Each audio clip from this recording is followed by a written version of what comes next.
Мнозина вярват, че таро картите са просто средство за гадаене, появило се в средновековието, но първите следи от тях се появяват още през 15 век в Италия под името тарочи. На пръв поглед това били просто карти за игра, но символите по тях разкривали друга история.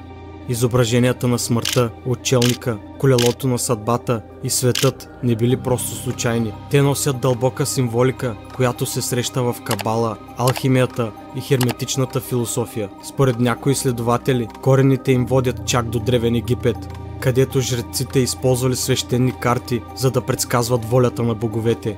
През вековете тарото се превръща в нещо повече от инструмент за гадаене, в огледало на човешката душа. Френският мистик Елифас Леви твърди, че всяка карта е част от божествен код, система, която описва вселенски закони и скритите пътища на съзнанието.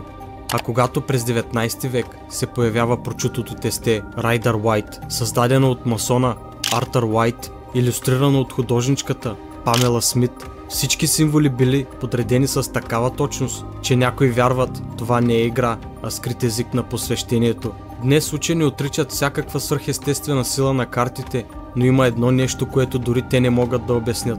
Как е възможно хиляди хора по света да усещат, че тарото говори директно на тях? Психолози твърдят, че таро картите просто отразяват нашето подсъзнание и че когато изтеглиш карта, ти всъщност избираш себе си, но окултистите са сигурни, това е древен инструмент, оставен от цивилизации, които са разбирали връзката между енергията, мисълта и съдбата. Дали тарото е просто игра на случайността или пък древна технология за връзка с самата Вселена? А вие как мислите? Случайност или съдба?